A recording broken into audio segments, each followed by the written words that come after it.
ನಮಸ್ಕಾರ, ಉತ್ತರ ಕರ್ನಾಟಕ ನ್ಯೂಸ್ಗೆ ಸ್ವಾಗತ. ನಾನು ಹನುಮಂತ್ ದೇಶ್ಮುಖ್. ಬನ್ನಿ ಕ್ವಿಕ್ ಆಗಿ ನೋಡೋಣ ಕಲ್ಯಾಣ ಕರ್ನಾಟಕದ ಇಂದಿನ ಪ್ರಮುಖ ಸುದ್ದಿಗಳನ್ನ.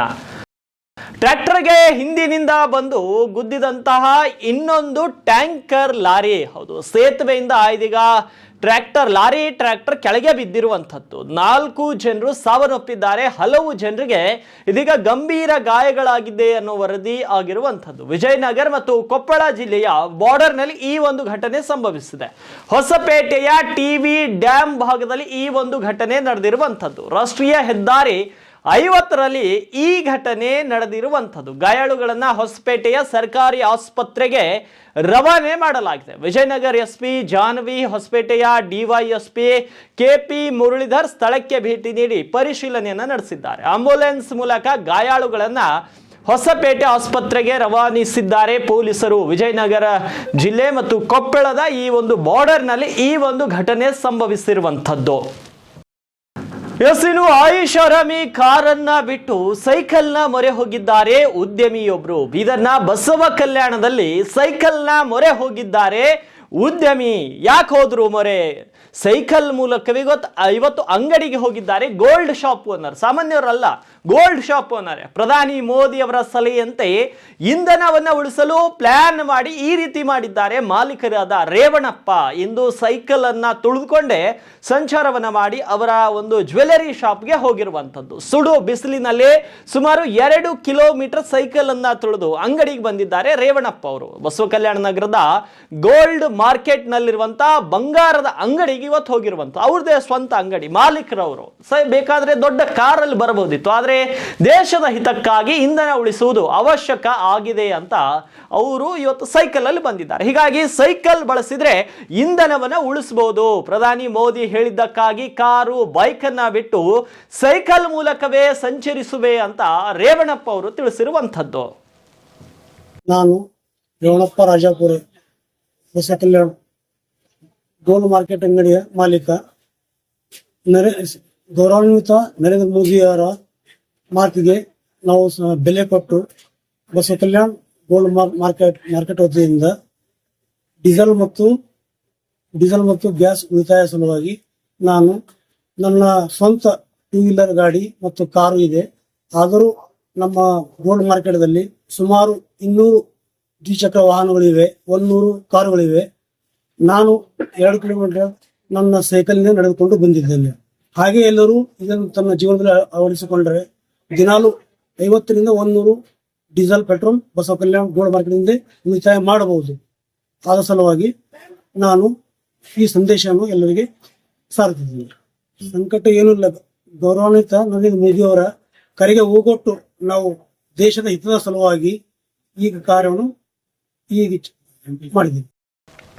ಮೇ 3ರಂದು ನಡೆದ ನೀಟ್ ಪರೀಕ್ಷೆಯು ರದ್ದುಗೊಳಿಸಿ ಮತ್ತೊಮ್ಮೆ ಪರೀಕ್ಷೆ ನಡೆಸಲಾಗುವುದು ಎಂದು ಆದೇಶಿಸಲಾಗಿದೆ. ಇದರಿಂದ 22 ಲಕ್ಷಕ್ಕಿಂತಲೂ ಹೆಚ್ಚಿನ ವಿದ್ಯಾರ್ಥಿಗಳು ಮತ್ತು ಪೋಷಕರಿಗೆ ನಿರಾಸೆ ಉಂಟಾಗಿದೆ ಅಂತ ವಿಸ್ಡಮ್ ಶಿಕ್ಷಣ ಸಂಸ್ಥೆಯ ಅಧ್ಯಕ್ಷ ಮೊಹಮ್ಮದ್ ಅಸಿಫುದ್ದೀನ್ ಹೇಳಿದ್ದಾರೆ. ಬೀದರ್ ನಗರದ ವಿಸ್ಡಮ್ PU ಕಾಲೇಜಿನಲ್ಲಿ ಬುಧವಾರ ಪತ್ರಿಕಾಗೋಷ್ಠಿಯನ್ನ ನಡೆಸಿ ಮಾತನಾಡಿದ ಅವರು, ನೀಟ್ ರದ್ದುಗೊಳಿಸಿರುವುದಕ್ಕೆ ವಿದ್ಯಾರ್ಥಿಗಳು ಆತಂಕಕ್ಕೆ ಒಳಗಾಗಬಾರದು. ಇಂತಹ ಘಟನೆಗಳು ನಡೆದಾಗ ಒಂದೊಂದು ಸಲ ಸ್ವೀಕರಿಸಬೇಕಾಗುತ್ತದೆ. ಬರೀ ಅದನ್ನೇ ಹೇಳುವುದರಲ್ಲಿ ಯಾವುದೇ ಪ್ರಯೋಜನ ಇಲ್ಲ. ವಿದ್ಯಾರ್ಥಿಗಳು ತಮ್ಮ ಕೆಲಸವನ್ನ ಮುಂದುವರಿಸಬೇಕು ಎಂದರು. ಇನ್ನು ನೀಟ್ ಪರೀಕ್ಷೆ ರದ್ದುಗೊಂಡಿದ್ರಿಂದ ವಿದ್ಯಾರ್ಥಿಗಳು ಹೆಚ್ಚಿನ ತೊಂದರೆಗೆ ಒಳಗಾಗಬಾರದು, ತಮ್ಮ ಅಭ್ಯಾಸವನ್ನ ಮುಂದುವರಿಸಬೇಕು. ವಿಸ್ಡಮ್ ಕಾಲೇಜಿನಲ್ಲಿ ಮತ್ತೆ ನೀಟ್ಗೋಸ್ಕರ ಕೋಚಿಂಗ್ ನೀಡಲಾಗುತ್ತಿದೆ.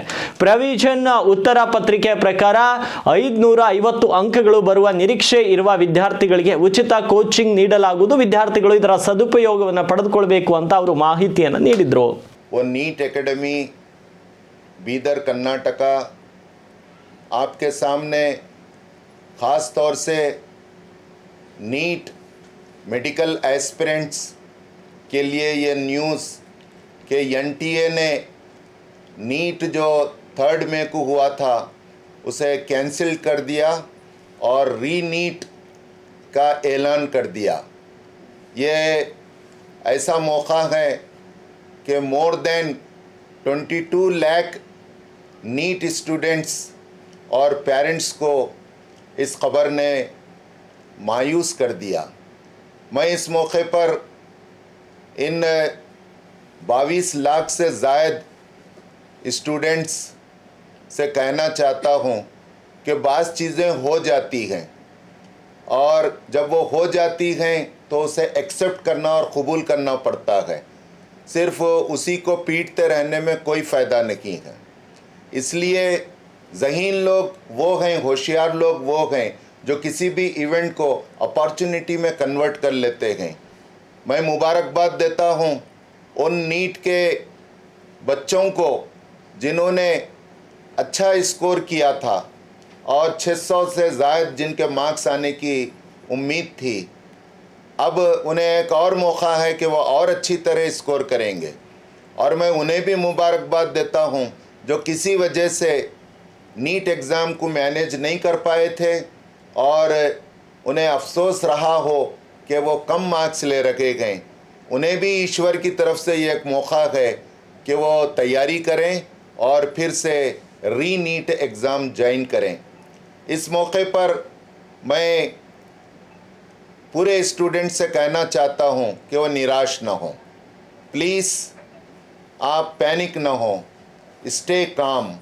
पूरा नीट का एग्ज़ाम की तैयारी और उस एग्ज़ाम का मैनेजमेंट स्ट्रेस मैनेजमेंट का प्रोग्राम है। आप स्ट्रेस पैदा होने न दें। आप ಪದೇ ಪದೇ ಸಾಂಸ್ಕೃತಿಕ ನಾಯಕ ವಿಶ್ವಗುರು ಬಸವಣ್ಣನವರಿಗೆ ಅವಮಾನ ಮಾಡುವ ಕೆಲಸ ರಾಜ್ಯದಲ್ಲಿ ನಡೀತಲೇ ಇರುತ್ತದೆ. ಮೇ 18ರಂದು ಶಾಪುರದಲ್ಲಿ ಆಯೋಜಿಸಲಾಗಿರುವ ಬಸವಾದಿ ಶರಣರ ಹಿಂದೂ ಸಮಾವೇಶಕ್ಕೆ ನಾವು ಸಂಪೂರ್ಣ ವಿರೋಧ ವ್ಯಕ್ತಪಡಿಸುತ್ತೇವೆ ಅಂತ ಲಿಂಗಾಯತ ಸಮಾಜದ ಮುಖಂಡ ಬಸವರಾಜ ಬುಳ್ಳಾ ತಿಳಿಸಿದ್ದಾರೆ. ಬೀದರ್ ನಗರದ ಪತ್ರಿಕಾ ಭವನದಲ್ಲಿ ಸುದ್ದಿಗೋಷ್ಠಿಯನ್ನು ನಡೆಸಿ ಮಾತನಾಡಿದ ಅವರು, ಪಟ್ಟಭದ್ರ ಹಿತಾಸಕ್ತಿಗಳು ಲಿಂಗಾಯತ ಧರ್ಮದ ಅಸ್ತಿತ್ವವನ್ನು ಕುಗ್ಗಿಸಲು ಯತ್ನಿಸುತ್ತಿವೆ. ಇದೇ ಶಕ್ತಿಗಳು ಗೌರಿ ಲಂಕೇಶ್, ಎಂ ಕಲಬುರ್ಗಿ ಅವರ ಹತ್ಯೆಗೂ ಕಾರಣವಾಗಿವೆ ಅಂತ ಆರೋಪಿಸಿದ ಅವರು, ಬಸವಣ್ಣನವರ ಮಾನವೀಯ ತತ್ವಗಳನ್ನ ಹಾಳು ಮಾಡುವ ಪ್ರಯತ್ನಗಳು ನಡೆಯುತ್ತಿವೆ ಅಂತ ಕಿಡಿಕಾರಿದ್ರು. ಇನ್ನು ಕನ್ಹೇರಿ ಸ್ವಾಮಿ ವಿರುದ್ಧ ತೀವ್ರ ಆಕ್ರೋಶ ವ್ಯಕ್ತಪಡಿಸಿದ ಅವರು, ಕರ್ನಾಟಕದಲ್ಲಿ ಕನ್ಹೇರಿ ಸ್ವಾಮಿಯನ್ನ ಬ್ಯಾನ್ ಮಾಡಬೇಕು ಅಂತ ಆಗ್ರಹಿಸಿದ್ರು. ಶಹಾಪುರ ಹಾಗೂ ಸುತ್ತಮುತ್ತಲಿನ ಜನರಿಗೆ ನಿಜವಾದ ಬಸವ ತತ್ವವನ್ನು ಪರಿಚಯಿಸುವ ಉದ್ದೇಶದಿಂದ ಮೇ 15ರಂದು ಶಹಾಪುರದಲ್ಲಿ ಜಾಗೃತಿ ಕಾರ್ಯಕ್ರಮವನ್ನು ಹಮ್ಮಿಕೊಳ್ಳಲಾಯಿತು. ರಾಜ್ಯದ ವಿವಿಧ ಭಾಗಗಳಿಂದ ಬಸವ ಅನುಯಾಯಿಗಳು ಹೆಚ್ಚಿನ ಸಂಖ್ಯೆಯಲ್ಲಿ ಭಾಗವಹಿಸಬೇಕು ಅಂತ ಕರೆ ನೀಡಿದ್ರು. ಇವ್ರು ಯಾರ್ಯಾರು ಹಿಂಗೆ ಅಭಿಯಾನ ಮಾಡತ್ತಾರ ಇವ್ರಿಗೆ ಮೆಟ್ರು ಚೊಡಿಬೇಕು ಅಂತ ಒಬ್ಬ ಸ್ವಾಮಿಯಾಗಿ ಹಿಂಗೆ ಹೇಳೋದು. ಆಮೇಲೆ ಸರ್ಕಾರ ಇಡೀ ದೇಶ ಹೋಗ್ತಾ ಇದೆ ಬಸವಣ್ಣ. ಅಮೇರಿಕಾದಲ್ಲಿ ಅವೆಲ್ಲ ಪತ್ರಿಕೆಗೆ ಓದಿದ್ರು. ಒಂದು ಸ್ಟೇಟ್ ಗವರ್ನರ್ ಬಸವ ದಿನ ಅಂತ, ಬಸವ ಡೇ ಅಂತ, ಬಸವ ಜಯಂತಿ ಅಂತ ಘೋಷಣೆ ಮಾಡಿ ಲಂಡನ್ ಏಮ್ಸ್ ಜಗತ್ತು ಹೋಗ್ತಾ ಇದೆ. ಮಾನವೀಯತೆ ಒಂದು ಇರ್ತಕ್ಕಂಥ ಒಂದು ಫಿಲಾಸಫಿ ಇದೆ. ಅದಕ್ಕೆ ಇನ್ನು ಏನು ಮಾಡಿ ಕೇಳಿಸ್ಬೇಕು ಅಂತ ಈ ಕನ್ಹೇರಿ ಸ್ವಾಮಿ ಹೇಳಿದ್ರು. ಅವರು ಕನ್ಫ್ಯೂಸ್ ಎಲ್ಲರಿಗೆ ಒಟ್ಟು ಸಮಾಜದಲ್ಲಿ ಒಂದು ಗೊಂದಲ ಹುಟ್ಟಿಸ್ಬೇಕು, ಇವ್ರೊಳಗೆ ಒಂದು ಗೊಂದಲ ಹುಟ್ಟಿಸಿ ನಾವು ಇದನ್ನು ಮಾಡಬೇಕು ಅಂತ ಹೇಳಿ ಅವ್ರ ಹೊನ್ನಾರಿವೆ. ಅದಕ್ಕೆ ನಾವು ತೀವ್ರವಾಗಿ ಖಂಡಿಸುತ್ತೇವೆ 18ನೇ ಸಮಾವೇಶಕ್ಕೆ. ಏಕೆಂದರೆ ಸರ್ಕಾರ ಯಾವಾಗ ನಮ್ಮ ಸಂಸ್ಕೃತಿ ನಾಯಕನ ಘೋಷಣೆ ಮಾಡಿದೆ, ಅವರಿಗೆ ಸರ್ಕಾರದ ಮನುಷ್ಯ ಆದರು ಯಾರು? ಬಸವಣ್ಣ. ಯಾಕಂದ್ರೆ ಅಲ್ಲ, ಅದು ಸರ್ಕಾರಿ ಅವರಿಗೊಂದು ಇದು ಬಂತು, ಈಸ್ ಎ ಗೌರ್ಮೆಂಟ್ ಸಾಂಸ್ಕೃತಿಕ ನಾಯಕ ಇಡೀ ರಾಜ್ಯಕ್ಕೆ, ರಾಷ್ಟ್ರಕ್ಕೆ ನಮ್ಮ ಸರ್ಕಾರ ಘೋಷಣೆ ಮಾಡಿದೆ. ಮತ್ತು ಅವ್ರು ತಪ್ಪು ಒಪ್ಕೊಂಡು ಅವರ ಕನ್ಹೇರಿ ಸ್ವಾಮಿಗೆ ಎಷ್ಟು ಜನ ಬುದ್ಧಿ ಹೇಳಿದ್ರು ಅವ್ನು ತಪ್ಪು ಒಪ್ಕೊಳ್ಳೋದಿಲ್ಲ. ಈಗ ಕರ್ನಾಟಕ ಸರ್ಕಾರ ಯಾವಾಗ ನಿಮ್ಮ ಸಾಂಸ್ಕೃತಿಕ ನಾಯಕನ ಅಪಮಾನ ಮಾಡ್ತಾ ಇದ್ದಾರೆ, ಪ್ರತಿಯೊಂದು ಕಡೆ ತಿರ್ಚಿ ಹೇಳ್ತಾ ಇದ್ದಾನೆ ಬಸವಣ್ಣನ ಎಲ್ಲ ವಚನಗಳು, ಮತ್ತು ಅಂತಹ ವ್ಯಕ್ತಿ, ಅಪಮಾನ ಮಾಡತಕ್ಕಂಥ ವ್ಯಕ್ತಿಗೆ ನೀವು ಕರ್ನಾಟಕ ರಾಜ್ಯದಲ್ಲಿ ಬರಲಿಕ್ಕೆ ಅವಕಾಶ ಮಾಡಿಕೊಡಬಾರ್ದು. ಕರ್ನಾಟಕ ರಾಜ್ಯದಲ್ಲಿ ಅವರಿಗೆ ಬ್ಯಾನ್ ಮಾಡಬೇಕು ಸರ್ಕಾರ. ಯಾಕಂದರೆ ಸಾಂಸ್ಕೃತಿಕ ನಾಯಕ ಇನ್ನು ರೈತರ ಕಬ್ಬಿನ ಬಿಲ್ ಬಾಕಿ ಹಿನ್ನೆಲೆ ಜಿಲ್ಲಾಧಿಕಾರಿ ಕಚೇರಿಗೆ ಇವತ್ತು ರೈತರು ಮುತ್ತಿಗೆಯನ್ನು ಹಾಕಿದ್ದಾರೆ. ಸಕ್ಕರೆ ಕಾರ್ಖಾನೆಗಳ ವಿರುದ್ಧ ಕಬ್ಬು ಬೆಳೆಗಾರರು ಇವತ್ತು ಭಾರೀ ಆಕ್ರೋಶವನ್ನ ವ್ಯಕ್ತಪಡಿಸಿದ್ದಾರೆ. ಕರ್ನಾಟಕ ರಾಜ್ಯ ರೈತ ಸಂಘದಿಂದ ಬೀದರ್ ಜಿಲ್ಲಾಧಿಕಾರಿ ಕಚೇರಿಗೆ ಇವತ್ತು ಮುತ್ತಿಗೆಯನ್ನು ಹಾಕಲಾಯಿತು. ಕಳೆದ 5 ತಿಂಗಳ ಹಿಂದೆ ಫ್ಯಾಕ್ಟರಿಗೆ ಕಬ್ಬನ್ನು ಸರಬರಾಜು ಮಾಡಲಾಗಿತ್ತು. 14 ದಿನಗಳ ಒಳಗಾಗಿ ಬಿಲ್ ಪಾವತಿಸಲು ನಿಯಮವಿದ್ರೂ ಕೂಡ ಕಾರ್ಖಾನೆಯವರು ಕ್ಯಾರೆ ಮಾಡ್ತಾ ಇಲ್ಲ. ಕಳೆದ 5 ತಿಂಗಳು ಕಳೆದರೂ ಕೂಡ ಹಣ ಪಾವತಿಸದೆ ಇವತ್ತು ಆ ರೀತಿ ರೈತರನ್ನ ಸತಾಯಿಸ್ತಾ ಇದ್ದಾರೆ. ಈ ಹಿನ್ನೆಲೆ ಕಾರ್ಖಾನೆ ವಿರುದ್ಧ ರೈತರು ಕಿಡಿಯನ್ನ ಕಾರಿದ್ದಾರೆ. ಸಕ್ಕರೆ ಕಾರ್ಖಾನೆಗಳಿಂದ ಸುಮಾರು 50 ಕೋಟಿ ರೂಪಾಯಿ ಬಾಕಿ ಇರುವಂತದ್ದು. ಗೌರಿ ಶುಗರ್ಸ್ 35 ಕೋಟಿ, MGSSK 4 ಕೋಟಿ, NSSK 6 ಕೋಟಿ, BKSK 5 ಕೋಟಿ ಬಾಕಿಯನ್ನು ಇರಿಸಿಕೊಂಡಿದೆ. ಕಾರ್ಖಾನೆಗಳಿಂದ ಹಣ ಬಿಡುಗಡೆ ಮಾಡುವಂತೆ ಜಿಲ್ಲಾಧಿಕಾರಿಗಳಿಗೆ ಮನವಿ ಮಾಡಿದ್ದಾರೆ. ಮುಂದಿನ 15 ದಿನಗಳಲ್ಲಿ ಹಣ ಪಾವತಿ ಮಾಡಿಸುವುದಾಗಿ ರೈತರಿಗೆ ಜಿಲ್ಲಾಧಿಕಾರಿಯವರು ಭರವಸೆಯನ್ನ ನೀಡಿದ್ದಾರೆ. ನಿಗದಿತ ಸಮಯದಲ್ಲಿ ಪಾವತಿ ಮಾಡದಿದ್ರೆ ಉಗ್ರ ಹೋರಾಟದ ಎಚ್ಚರಿಕೆಯನ್ನ ನೀಡಿದ್ದಾರೆ ರೈತರು. ಇದೇ ವೇಳೆ ಸಿದ್ದರಾಮಪ್ಪ ಅಣದೂರೆ ಮತ್ತು ಇನ್ನಿತರ ರೈತ ನಾಯಕರು ನಮ್ಮ ವಾಹಿನಿಯ ಜೊತೆಗೆ ಮಾತನಾಡಿದ್ದಾರೆ. ಶ್ರೀಮಂತ್ ಬಿರಾದರ್ ಅವರು ಏನ್ ಹೇಳಿದ್ದಾರೆ ಬನ್ನಿ ಕ್ವಿಕ್ ಆಗಿ ನೋಡೋಣ. ನಮ್ಮ ಜಿಲ್ಲೆದಾಗ ಕಬ್ಬು ಬೆಳೆಸಿ ರೈತರು ಬಹಳ ಕಷ್ಟದಲ್ಲಿದ್ದಾರೆ. ಯಾಕಂದ್ರೆ ಕಬ್ಬು ಕಷ್ಟಪಟ್ಟು ಬೆಳೆಸಬೇಕು, ಆ ಕಬ್ಬು ಕಾರ್ಖಾನೆಗೆ ಸಾಗಾಟ ಮಾಡ್ಬೇಕಾದ್ರೂ ಅಲ್ಲಿ ಚಪ್ಪಲಿ ಹರ್ಕೋಬೇಕು. ಆಮೇಲೆ ಸಾಗಾಟ ಐತೆ ಅಂದ್ರೆ ಇವರು ರೊಕ್ಕದ ಕಡೆಯಿಂದ ಮತ್ತೆ ಏನದ ಅಂದ್ರೆ ಮತ್ತೆ ಚಪ್ಪಲಿ ಹರ್ಕೊಂಬತಕ್ಕಂಥ ಕೆಲಸ ನಡೀತಾ ಇದೆ. ಈಗಾಗಲೇ ಕಾರ್ಖಾನೆದವ್ರು ನಮ್ಮ ಜಿಲ್ಲಾಧ್ಯಕ್ಷರು ಹೇಳಿನಾಗ ಜಿಲ್ಲೆದಾಗ ಸುಮಾರು 45 ಕೋಟಿ ರೂಪಾಯಿನ ಬಾಕಿ ಉಳಿದದ. ಈಗ ಹೌದು ಅವ್ರು ಹೇಳ್ತಿರ್ಬೇಕೇನು 90% ರೈತರು ನಾವು ಕೊಟ್ಟಿದ್ದೇವೆ ಅಂತ ಹೇಳಿ ಕೊಟ್ಟಾರ ಅಂದ್ರೆ ಅವ್ರೇನು ಉಪಕಾರ ಮಾಡಿಲ್ಲ ರೈತರ ಮೇಲೆ. ಇನ್ನು 10% ಅಂದ್ರೆ ಬಾಕಿ ಉಳಿದದಲ್ಲ. ಯಾವಾಗ ನಾವು ಮನವಿ ಕಟ್ಟಿದ್ದೇವೆ ಅವಾಗ ಹೇಳ್ತಾನೆ ಬಂದಾರ. ಉಸ್ತುವಾರಿ ಮಂತ್ರಿ ಅವರು ಇರ್ಬೋದು, ಆಮೇಲೆ DC ಅವ್ರು ಇರ್ಬೋದು. ಮಾರ್ಚ್ ತಿಂಗಳು ಎಂಟದಾಗ ಹಾಕ್ತೇವೆ, ಏಪ್ರಿಲ್ ತಿಂಗಳು 8 ತನಕ ಹಾಕ್ತೇವೆ. ಈಗ ಮೇ ತಿಂಗಳು 15 ಅದ. ಅದಕ್ಕೆ ನಾವು ಗಡುವು ಕೊಟ್ಟಿದ್ದಿತ್ತು ಅವರಿಗೆ. ಒಂದು ವೇಳೆ ಹಾಕಲಿಲ್ಲ ಅಂದ್ರೆ ಮುತ್ತಿಗೆ ಹಾಕ್ತೇವೆ ಅಂತ ಹೇಳಿಂದದ. ಅದರ ಪ್ರಕಾರ ನಾವು ಬಂದಿದ್ದೆವು. ಈಗ ಯಾಕಂದ್ರೆ ಇವ್ರದ್ದು ಕಾರ್ಖಾನೆಗಳ ಮೇಲೆ ಏನು ಹಿಡಿತಾನೆ ಇಲ್ಲ ಏನೋ ಅಂತ ಅನಿಸ್ತದೆ. ಇವ್ರು ಕಾರ್ಖಾನೆ ಪರವಾಗಿ ಕೆಲಸ ಮಾಡ್ತಾರೇನೋ. ಯಾಕಂದ್ರೆ ಈಗ ಮುಂಗಾರು ಹಂಗಾಮಿನ ಬೆಳೆ ಬಿತ್ತದ ಬಂತು, ಉದ್ದು, ಹೆಸರು, ಸೋಯಾಬೀನ್ ಎಲ್ಲ ಏನು ಮಾಡಬೇಕು? ನಾವೇನು ಭಿಕ್ಷೆ ಕೇಳಕ್ಕೆ ಬಂದಿದ್ದೀವೇನು? ಈಗ ಕಿರಾಣಿ ದುಕಾನ್ದಾಗ ಒಂದು ಕಡಿಮೆ ಕೊಡಲ್ಲ. ಏನು ಹೇಳ್ತೇವೆ ಇವತ್ತಿನ ಹೋರಾಟದ ಮುಖ್ಯ ಉದ್ದೇಶ ಏನೆಂದರೆ ಸರಿಯಾದ ರೀತಿಯಲ್ಲಿ ಸಕ್ಕರೆ ಕಾರ್ಖಾನೆದವರು ನಮ್ಮ ಕಬ್ಬು ಹಾಕಿದ ರೈತರಿಗೆ ಪೇಮೆಂಟ್ ಟೈಮಿನ ಮೇಲೆ ಕೊಡ್ತಾ ಇಲ್ಲ. ರೈತರು ಭಾಳ ಅಂದ್ರೆ ಸಂಕಷ್ಟದಲ್ಲಿ ಸಿಲುಕಿದಾರ. ಅದಕ್ಕೆ ನಾವು ಪದೇ ಪದೇ ಹೋರಾಟ ಮಾಡ್ತಾನೂ ಇದ್ದೆವು. ಆದರೆ ಇಲ್ಲಿನ ಇರ್ತಕ್ಕಂಥ DC ಆಗಲಿ, ಉಸ್ತುವಾರಿ ಮಂತ್ರಿ ಆಗಲಿ, ಇವರು ಏನದ ಅಂದ್ರೆ ಕಾರ್ಖಾನೆದವ್ರ ಮೇಲೆ ಆ್ಯಕ್ಷನ್ ತೊಗ್ತಾ ಇದ್ದಾರೋ ಇಲ್ಲೋ ಅಂತ ನನಗೆ ಅನ್ಸ್ಲತ್ತದ. ಯಾಕಂದ್ರೆ ನಾವು ಹೋರಾಟ ಎಷ್ಟು ಸಲ ಮಾಡಬೇಕು, ಮಾಡಿ ತಕಸ್ ಹೋಗಿದ್ದೆವು. ಅದ್ರ ಕಡೆಯಿಂದ ಇದು ಲಾಸ್ಟ್ ಏನದ, ನಾವು ಇಲ್ಲಿ DC ಆಫೀಸ್ಗೆ ಮುತ್ತಿಗೆ ಹಾಕ್ಲಕ್ಕೆ ಬಂದಿದ್ದೆವು. ಅವ್ರು ಏನರ ಒಂದು ನಿರ್ಣಯ ಕೊಟ್ಟರು ಸರಿ ಆಯಿತು. ಇಲ್ಲದ್ರೆ ನಾವು ಇಲ್ಲಿ ಕೀಲಿ ಜಡ್ದು ಏನದ ಅಂದ್ರೆ ಅವ್ರು ನಮಗೆ ಜೈಲಿಗೆ ಕಳಿಸಲ್ರು, ನಾವು ಹೋಗ್ಲಕ್ಕೆ ತಯಾರೇ ಇದ್ದೆವು. ಅದ್ರ ಕಡೆಯಿಂದ ಗೊತ್ತಿಂದು ಹೋರಾಟದ ಅಂದ್ರೆ ಪೇಮೆಂಟ್ ಕಡೆಯಿಂದ ಹೋರಾಟ. ಇನ್ನು ಬೀದರ್ ಜನರಿಗೂ ಪೆಟ್ರೋಲ್ ಮತ್ತು ಡೀಸೆಲ್ ಬೆಲೆ ಏರಿಕೆಯ ಬಿಸಿ ತಟ್ಟಿರುವಂಥದ್ದು. ಬೆಲೆ ಏರಿಕೆಯಿಂದ ಇದೀಗ ಸಂಕಷ್ಟಕ್ಕೆ ಸಿಲುಕಿದ್ದಾರೆ ಜನಸಾಮಾನ್ಯರು. ನಿನ್ನೆ ಪೆಟ್ರೋಲ್ ದರ 103.80 ಇತ್ತು. ಇವತ್ತು ನೋಡಿದ್ರೆ 107.8 ಹೆಚ್ಚಳವಾಗಿದೆ. ನಿನ್ನೆ ಡೀಸೆಲ್ ದರ 91.86 ಇತ್ತು. ಇಂದು 94.97 ಹೆಚ್ಚಳವಾಗಿದೆ. ಇಂಧನ ಬೆಲೆ ಏರಿಕೆಯಿಂದ ಜನಸಾಮಾನ್ಯರಿಗೆ ಭಾರಿ ಹೊಡೆತ ಬಿದ್ದಂತಾಗಿದೆ. ಅಗತ್ಯ ವಸ್ತುಗಳ ಬೆಲೆ ಕೂಡ ಈಗ ಏರಿಕೆ ಆಗುತ್ತದೆ ಹೊರತು ಸಂಬಳ ಹೆಚ್ಚಾಗ್ತಾ ಇಲ್ಲ ಅನ್ನೋದು ಕೂಡ ಜನರ ಬೇಡಿಕೆ. ಪೆಟ್ರೋಲ್ ಡೀಸೆಲ್ ದರ ಏರಿಕೆಯಿಂದ ಎಲ್ಲ ಅಗತ್ಯ ವಸ್ತುಗಳ ದರವೂ ಕೂಡ ಹೆಚ್ಚಳವಾಗ್ತಾ ಇದೆ. ಇದೇ ರೀತಿ ದರ ಹೆಚ್ಚಳ ಆಗ್ತಾ ಹೋದ್ರೆ ಜನಸಾಮಾನ್ಯರು ಊಟಕ್ಕೂ ಪರದಾಡುವಂತಾಗಲಿದೆ. ತೈಲ ದರ ಇಳಿಕೆ ಮಾಡಬೇಕು ಅಂತ ವಾಹನ ಸವಾರರು ಇದೀಗ ಆಗ್ರಹವನ್ನ ಮಾಡಿದ್ದಾರೆ. ಇನ್ನೊಂದೆಡೆ ದೇಶಕ್ಕಾಗಿ 4 ರೂಪಾಯಿ ಹೆಚ್ಚಿಗೆ ಕೊಡಲು ನಾವು ತಯಾರಿದ್ದೇವೆ ಎನ್ನುತ್ತಿದ್ದಾರೆ ವಾಹನ ಸವಾರರು.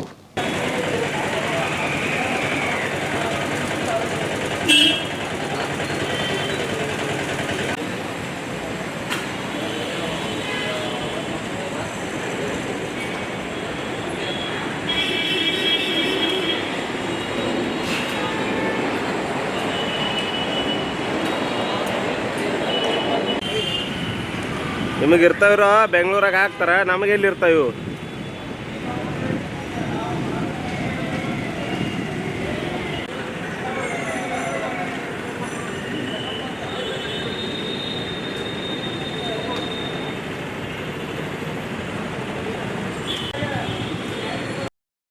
ಕೆಲವೇ ದಿನಗಳ ಹಿಂದೆ ನಾಯಿ ಕಡಿತದಿಂದ ಮೃತಪಟ್ಟ ಮಗುವಿನ ಮನೆಗೆ ಶಾಸಕ ಡಾಕ್ಟರ್ ಸಿದ್ದು ಪಾಟೀಲ್ ಗುರುವಾರ ಭೇಟಿ ನೀಡಿ ಕುಟುಂಬಸ್ಥರಿಗೆ ಸಾಂತ್ವನವನ್ನ ತಿಳಿಸಿದ್ದಾರೆ. ಹುಮ್ನಾಬಾದ್ ತಾಲೂಕಿನ ದುಬಲಗುಂಡಿ ಗ್ರಾಮದ ಬಡ ಕುಟುಂಬದ ಸುಧಾರಾಣಿ ಹಾಗೂ ಸಿದ್ದು ದಂಪತಿಗಳ 4 ತಿಂಗಳ ಮಗು ನಾಯಿ ಕಡಿತದಿಂದ ಮೃತಪಟ್ಟಂತ ಘಟನೆ ನಡೆದಿತ್ತು. ವಿಷಯ ತಿಳಿದು ಶಾಸಕ ಡಾಕ್ಟರ್ ಸಿದ್ದು ಪಾಟೀಲ್ ಅವರು ಮೃತಪಟ್ಟ ಕುಟುಂಬಸ್ಥರಿಗೆ ಭೇಟಿ ನೀಡಿ ಧೈರ್ಯ ಹೇಳುವ ಮೂಲಕ ಸಾಂತ್ವನವನ್ನ ಹೇಳಿದರು. ಮುಂದಿನ ದಿನಗಳಲ್ಲಿ ಇಂತಹ ಘಟನೆ ಮರುಕಳಿಸದಂತೆ ಎಚ್ಚರ ವಹಿಸಲು ಅಧಿಕಾರಿಗಳಿಗೆ ಖಡಕ್ ಸೂಚನೆ ನೀಡಿ ಕುಟುಂಬಕ್ಕೆ ಸರ್ಕಾರದಿಂದ ನಿವೇಶನ ನೀಡುವುದಾಗಿ ಭರವಸೆಯನ್ನು ನೀಡಿದರು. ಇವ್ರಿಗೂ ವಾಸ್ಕೊಂಡ್ ಹೋಗ್ಯಾರ್ರಿ ಒಳಗೆ ಹೋಗ್ತತಿ ಇದು ಎಲ್ಲ ಅವ್ರಿಗೆ ಇದೆಲ್ಲ ಅಲ್ಲಿ ಒಳಗೆ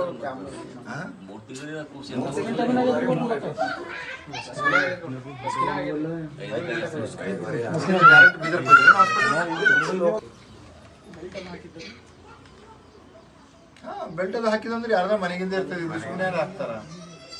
ಮತ್ತೆ ಇಲ್ಲಿ ಗೊತ್ತಾಗಲ್ತಿದ್ ಯಾರ್ದೆಲ್ಲ ಸರ್ ಗೊತ್ತಿಲ್ರಿ.